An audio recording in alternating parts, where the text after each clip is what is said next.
Morning students, today teaching for class 9th science.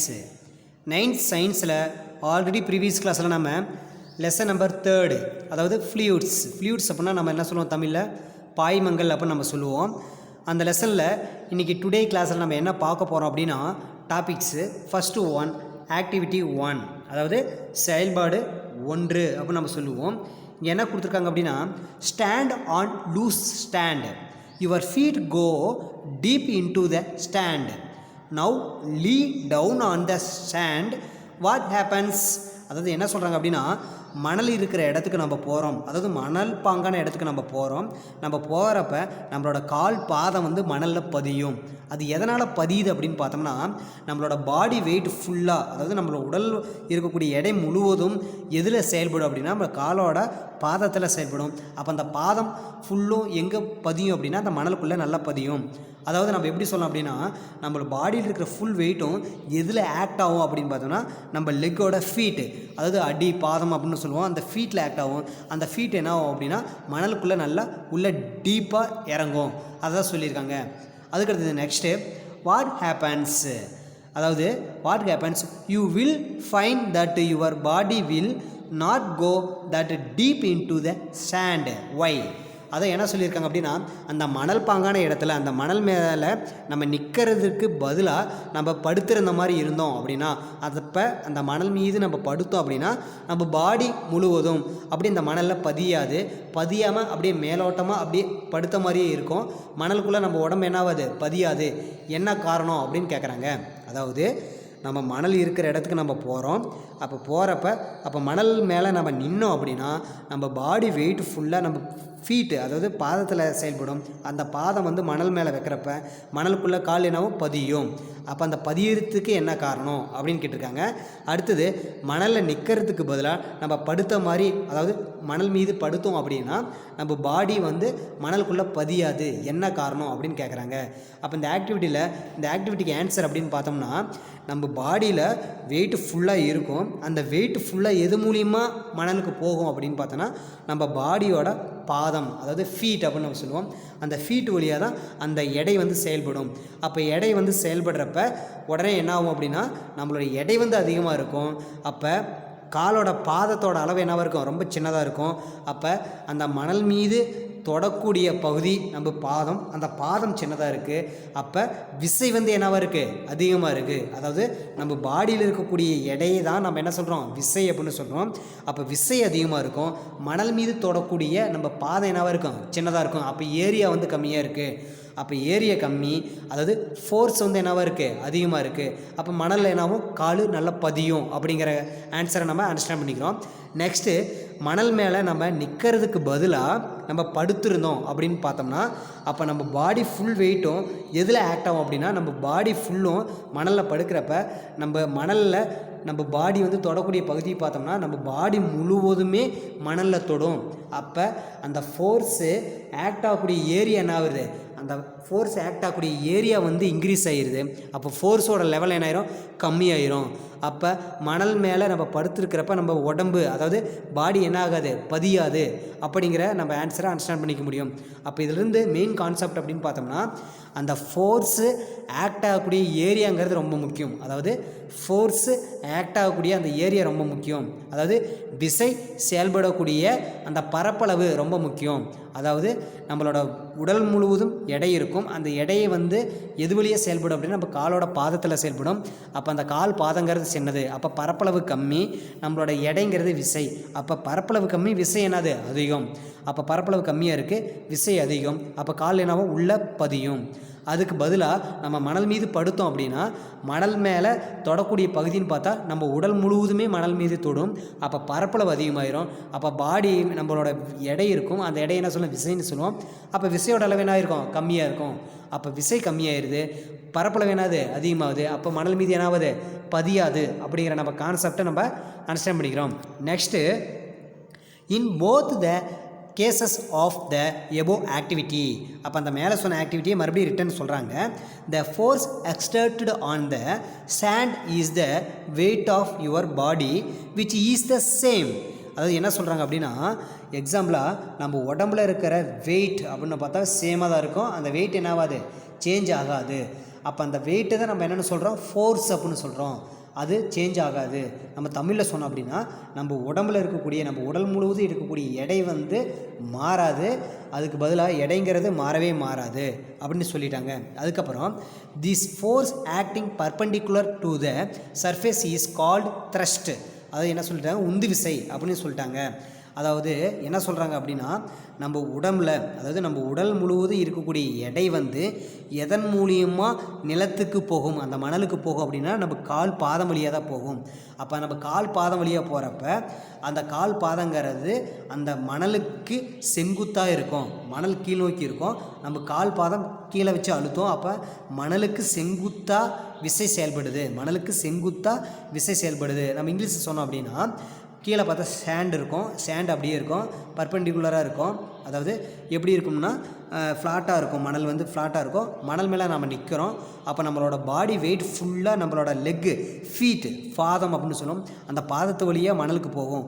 அப்போ நம்மளோட பாதங்கிறது மணலுக்கு perpendicular டைரெக்ஷனில் இருக்கும். அதாவது சேண்டுக்கு பர்பெண்டிகுலர் டைரெக்ஷனில் நம்மளோட லெக் இருக்கும். அப்போ அப்படி இருக்கப்போ விசை வந்து அந்த ஃபோர்ஸை வந்து எப்படி ஆக்ட் ஆகும் அப்படின்னா பர்பெண்டிகுலர் டைரெக்ஷனில் ஆக்ட் ஆகும். அப்போ நம்ம கால் பார்த்தா என்னாகும், பதியும் அப்படின்னு சொல்லிட்டாங்க.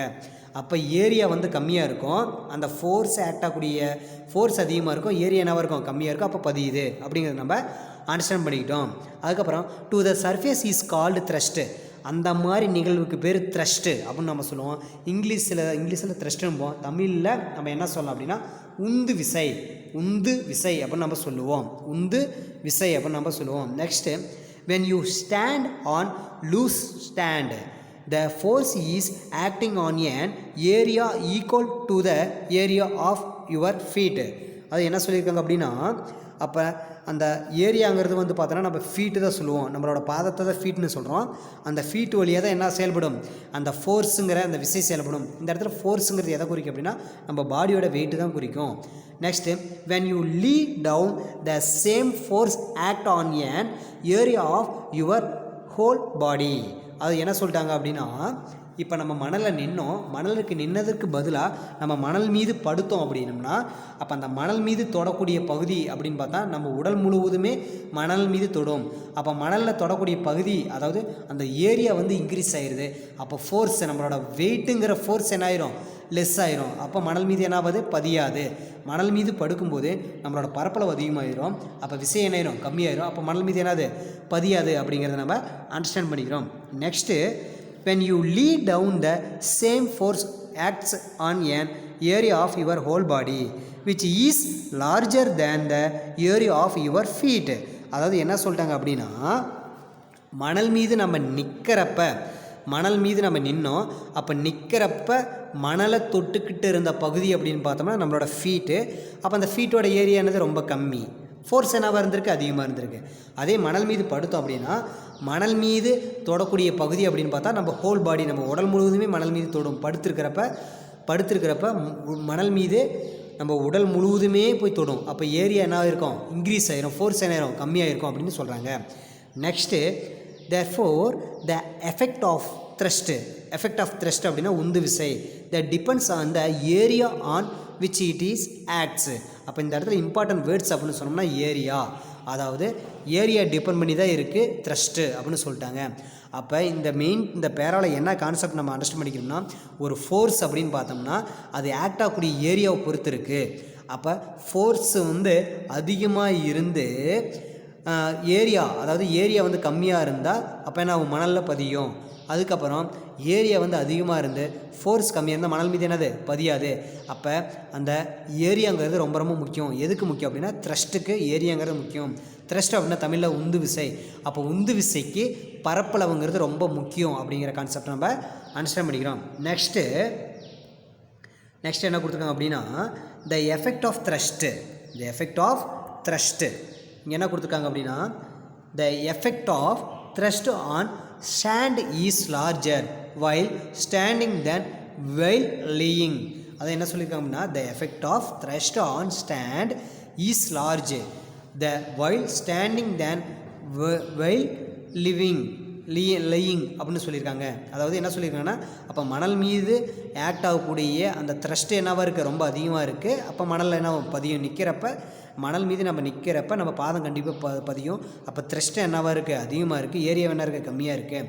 த force for unit area acting on an object concerned, அதாவது an object concerned is called pressure. Concerned is called pressure அப்படின்னு நம்ம சொல்லுவோம். அப்போ இந்த இடத்துல ப்ரெஷருங்கிறது ரொம்ப இம்பார்ட்டன்ட் வேர்ட்ஸ். ப்ரெஷர் நம்ம என்ன சொல்லுவோம், அழுத்தம் அப்படின்னு நம்ம சொல்லுவோம். The force per unit area acting on an object concerned is called pressure. Thus we can say thrust on an unit area is pressure. அப்போ அந்த மணல் மீது செயல்படக்கூடிய அந்த பர்டிகுலர் ஏரியாவில் செயல்படக்கூடிய ஃபோர்ஸுக்கு பேர் என்னது, த்ரஸ்ட்னு சொல்லுவோம். அது என்னன்னு சொல்லலாம், ப்ரெஷர்னு சொல்லலாம். அப்போ ப்ரெஷருக்கு லெட்டர் நம்ம பி அப்படின்னு போடுவோம். அப்போ ப்ரெஷருக்குன்னு ஒரு ஃபார்முலாவே மேக் பண்ணலாம். Pressure equal to thrust by area of contact. Pressure equal to thrust by area of contact. அதாவது என்னென்னா, த்ரஸ்ட்னா உந்து விசை, ஏரியா ஆஃப் கண்டக்ட்னா அந்த ஏரியாவை சொல்லுவோம், அந்த ஃபோர்ஸை ஆக்ட் ஆகக்கூடிய ஏரியாவை நம்ம சொல்கிறோம். ப்ரெஷர்னா ஆல்ரெடி என்னது, அழுத்தம் அப்படின்னு நம்ம சொல்லுவோம். Next, for the same given force if the area is large. அப்போ ஏரியா என்ன ஆயிடுச்சு, லார்ஜ் ஆயிடுச்சு. Pressure is low. அப்போ இந்த வேர்ட்ஸ் ரொம்ப ரொம்ப முக்கியம். ஏரியா வந்து லார்ஜ் ஆச்சுன்னா ப்ரெஷர் என்னவாக இருக்கும், கம்மியாக இருக்கும். அதே ஏரியா வந்து லெஸ் ஆச்சுன்னா ப்ரெஷர் என்னாகும், அதிகமாகும். அப்படிங்கிறத நம்ம அண்டர்ஸ்டாண்ட் பண்ணிக்கிறோம். Low and vice versa. This is shown in figure. இங்கே படம் கொடுத்துருக்காங்க, இந்த படத்துலேயே நம்ம அண்டர்ஸ்டாண்ட் பண்ணிக்கலாம். ஃபஸ்ட்டு படம் பார்த்தோம்னா ஒரு சிலிண்டர் ஷேப்பில் இருக்கும், ஒரு சிலிண்டர் இருக்குது, ஒரு சர்க்குலர் ஷேப்பில் இருக்கக்கூடிய ஒரு சிலிண்டர் இருக்குது. அந்த சிலிண்டர் உட்காந்துருக்க அந்த பிளேஸ் பார்த்தோம்னா அந்த ஏரியா வந்து ரொம்ப பெருசாக இருக்குது. அதாவது எக்ஸாம்பிளாக சொன்னோம்னா, அந்த ஹோல் சிலிண்டருமே எதை தொட்டுக்கிட்டு இருக்கு, அந்த ஏரியாவை தொட்டுக்கிட்டு இருக்கு. அப்போ அந்த ஃபோர்ஸ் ஆக்ட் ஆகக்கூடிய ஏரியா வந்து அதிகமாக இருக்குது. அப்போ ஃபோர்ஸ் என்னவாக இருக்கும், கம்மியாக இருக்கும். அப்போ ஃபோர்ஸ் கம்மியாக இருந்தால் ஃபோர்ஸை தான் நம்ம இந்த இடத்துல என்னென்ன சொல்கிறோம், ப்ரெஷர்னு சொல்கிறோம். அப்போ அந்த ப்ரெஷர் என்னவாக இருக்குது, லோவாக இருக்குது. அப்போ லோ ப்ரெஷர் அப்படின்னு டயக்ராம் கொடுத்துருக்காங்க. நெக்ஸ்ட்டு, அதே அந்த ஹோலோ ஷேப்பில் இருக்கக்கூடிய சிலிண்டர் அங்கேயே இருக்குது. வேணால் அந்த அந்த சிலிண்டர் வச்சுருக்கக்கூடிய பிளேஸ் பார்த்தா ரொம்ப சின்னதாக இருக்கும்.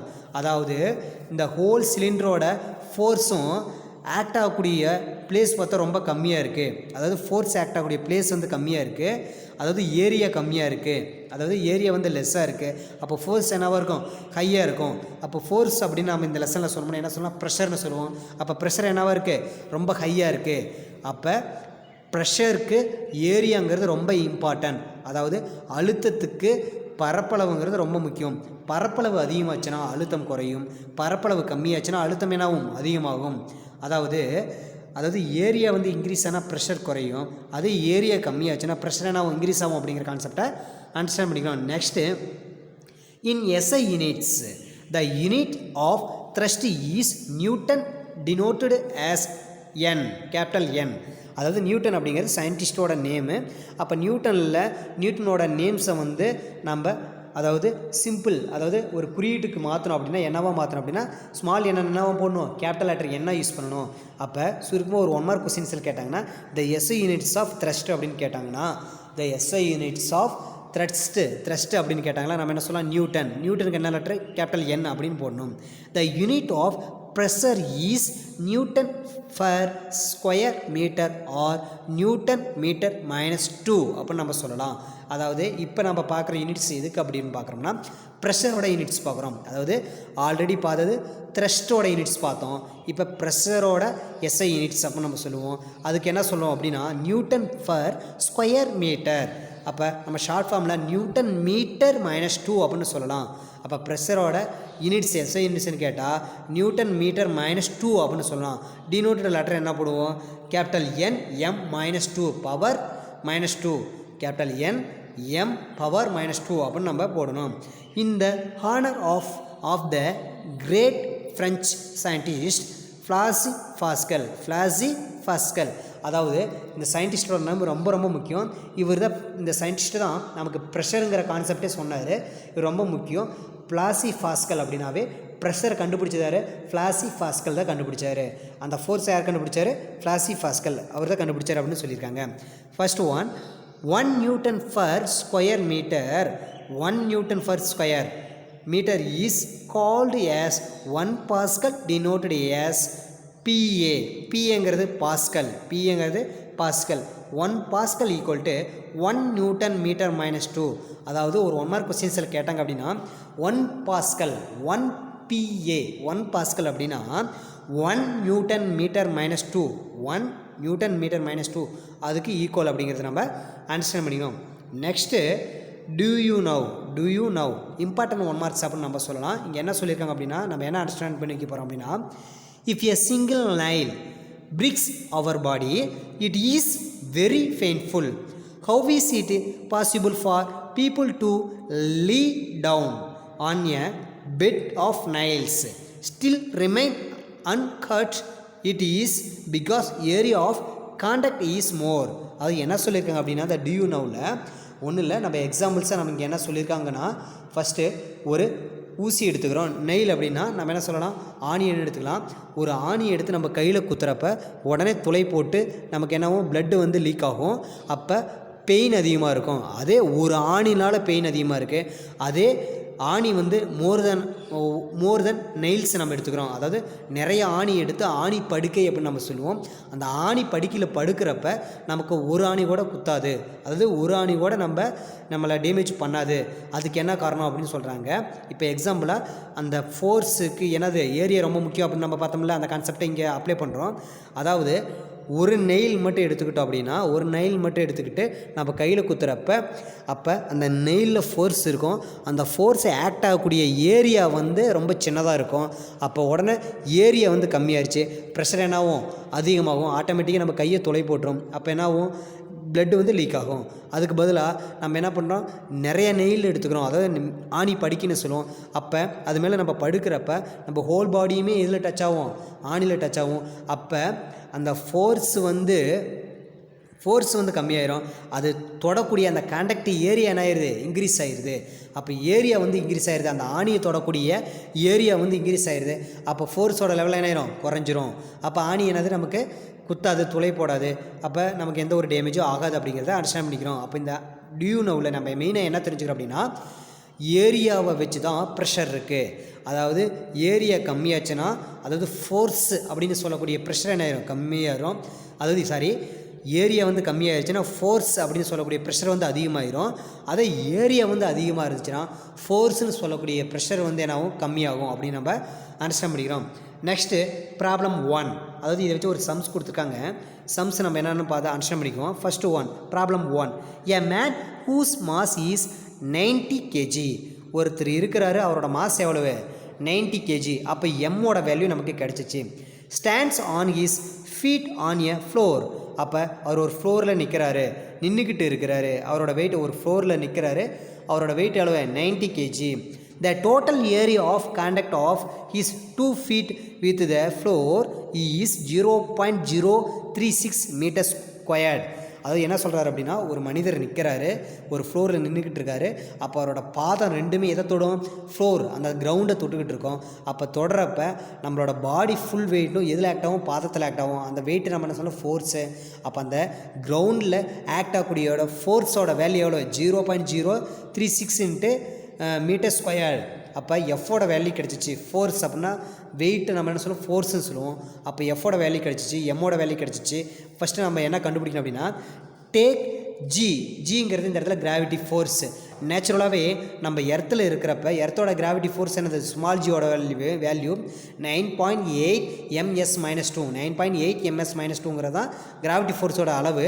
வேணா இந்த சம்மில் நம்ம ஸ்மால் ஜியோட வேல்யூ என்னென்னு எடுத்துக்கணும். அதாவது 10 ms-2 அப்படின்னு நம்ம எடுத்துக்கணும். அதாவது நேச்சுரலாகவே இந்த சம்மு பொறுத்த வரைக்கும் கிராவிட்டி ஃபோர்ஸ் அப்படின்னு நம்ம எதை எடுத்துக்கணும் 10 ms-2 அப்படிங்கிறத நம்ம எடுத்துக்கணும். How much is the pressure. அப்போ ப்ரெஷரை நம்ம கண்டுபிடிக்கணும். Exerted by him on the floor. அப்போ அது ஒரு ஃப்ளோரில் ஒரு மனிதர் நிற்கிறாரு, அவர் ரெண்டு பாதமும் பூமியை தொட்டுக்கிட்டு இருக்கு. அவர் பாதம் வழியே ஒரு ஃபோர்ஸ் ஆக்ட் ஆகுது. அந்த ஃபோர்ஸோட வேல்யூ எவ்வளவு அப்போ F = 0.036 மீட்டர் ஸ்கொயர்டு. அப்போ ஃபோர்ஸ் தெரிஞ்சிச்சு. அதே அந்த ஹியூமனோட அந்த பர்சனோட மாஸ் அப்படின்னு சொல்ல M = 90 kg. அப்போ 90 தெரிஞ்சிச்சு. அதே அப்போ கிராவிட்டி அவர் மேலே செயல்படக்கூடிய கிராவிட்டி வேல்யூ எவ்வளோ ஸ்மால் ஜியோட வேல்யூ 10 ms-2. அப்போ 3 வேல்யூ தெரிஞ்சிச்சு. நம்ம என்ன கண்டுபிடிக்கணும் ப்ரெஷர் கண்டுபிடிக்கணும். அப்போ solution the weight of the man அப்போ அவரோட வெயிட்டு தான் நம்ம என்ன சொல்லுவோம், த்ரஸ்ட்னு சொல்லுவோம். அதாவது நம்ம பாடியில் இருக்கக்கூடிய வெயிட்டை நம்ம சொல்லணும் த்ரஸ்ட்னு சொல்லுவோம். த்ரஸ்ட்டை என்ன சொல்லுவோம், ஃபோர்ஸ்னு சொல்லுவோம். ஃபோர்ஸ் என்ன சொல்லுவோம், ப்ரெஷர்னு சொல்லுவோம். அப்போ ஃபார்முலா இருக்குது. ஃபோர்ஸ் கண்டுபிடிக்க formula capital F = m × g. m × g அப்படியே F வச்சுக்கிறோம். எம்மோட வேல்யூ 90, ஜியோட வேல்யூ 10, ரெண்டையும் மல்டிப்ளை பண்ணால் 900 நியூட்டன். அப்போ எஃபோட வேல்யூ கிடச்சிச்சு. கேபிட்டல் F அப்படின்னா ஃபோர்ஸ் அப்படின்னு சொல்லுவோம், விசை அப்படின்னு சொல்லுவோம்.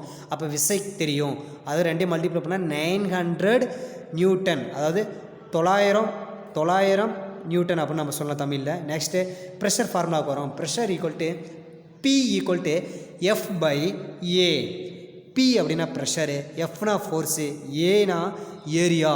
அப்போ ப்ரெஷர் நம்ம கண்டுபிடிச்சிக்கோம். 900 நியூட்டன் போட்டாச்சு. கீழே ஏரியாவில் எவ்வளோ ஃபோர்ஸ் ஆக்ட் ஆகுது, அப்படின்னா 0.036. அப்போ அந்த ஏரியாவில் ஆக்ட் ஆகக்கூடிய ஃபோர்ஸ்னு பார்த்தா 0.036 மீட்டர் ஸ்கொயர் வந்துடும்.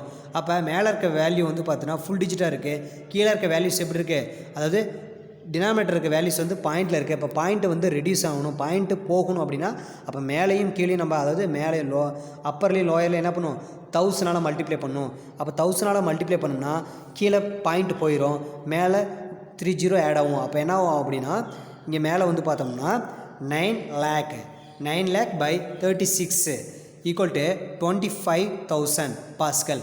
அப்போ ஃபைனல் ஆன்சர் நமக்கு என்ன ஃபார்ம் ஆகும் அப்படின்னா 25,000 பாஸ்கல் அப்படின்னு ஆக்ட் ஆகும்.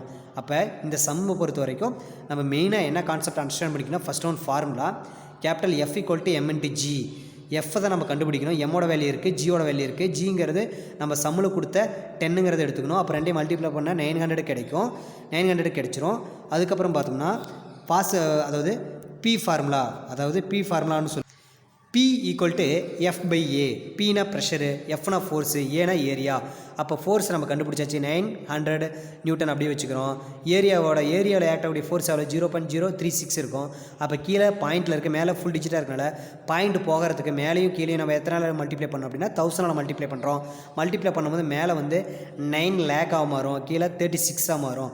அப்போ ரெண்டையும் டிவைட் பண்ணோம்னா 25,000 பாஸ்கல். Pங்கிறது பாஸ்கல், ப்ரெஷரோட யூனிட்ஸ் என்னது, பாஸ்கல். ஓகே ஸ்டூடெண்ட்ஸ், டுடே கிளாஸில் ஃப்ளூயிட்ஸ் லெசனில் நம்ம என்ன அண்டர்ஸ்டாண்ட் பண்ணிக்கிட்டோம் அப்படின்னா, ஃப்ளூயிட்ஸ் லெசனில் ஃபஸ்ட்டு ஒன்று ஆக்டிவிட்டியிலேருந்து, அதாவது ஒரு ஃபோர்ஸு, அதாவது ஃபோர்ஸுங்கிறது இந்த இடத்துல நம்ம என்ன சொல்லுவோம், ப்ரெஷர்னு சொல்லுவோம். ப்ரெஷருக்கு இம்பார்ட்டன்ட் அப்படின்னு சொன்னால் ஏரியா முக்கியம். ஏரியா வந்து ரொம்ப கம்மியாக இருந்தால் ப்ரெஷர் அதிகமாக இருக்கும், ஏரியா வந்து ரொம்ப அதிகமாக இருந்தால் ப்ரெஷர் என்ன இருக்கும், ரொம்ப கம்மியாக இருக்கும் அப்படிங்கிற கான்செப்ட் அண்டர்ஸ்டாண்ட் பண்ணிக்கிட்டோம். நெக்ஸ்ட்டு ஆக்டிவிட்டிக்கு எக்ஸாம்பிள் சொல்லியிருந்தாங்க. அதுக்கப்புறம் அந்த ப்ரெஷரோட ஃபார்முலா பற்றி அண்டர்ஸ்டாண்ட் பண்ணிக்கிட்டோம். அதுக்கப்புறம் ஏரியாவை வச்சு ப்ரெஷர் என்னாகும், சேஞ்ச் ஆகும் அப்படிங்கிற டயக்ராம்ஸ் அண்டர்ஸ்டாண்ட் பண்ணிக்கிட்டோம். நெக்ஸ்ட்டு அதோட SI யூனிட்ஸ் அண்டர்ஸ்டாண்ட் பண்ணிக்கிட்டோம். அப்புறம் டியூ யூ நோவு, அதுக்கப்புறம் ப்ராப்ளம்ஸில் எத்தனை ஃபார்முலா பார்த்துருக்கோம், ஃபோர்ஸ்க்கு ஒரு ஃபார்முலா பார்த்துருக்கோம், ப்ரெஷருக்கு ஒரு ஃபார்முலா பார்த்துருக்கோம். ஓகே ஸ்டூடெண்ட்ஸ், டுடே கிளாஸ் நல்லா அண்டர்ஸ்டாண்ட் பண்ணியிருப்பீங்க. நம்ம நெக்ஸ்ட் கிளாஸில் நம்ம நெக்ஸ்ட் டாபிக் பார்ப்போம். Okay students, thank you to all.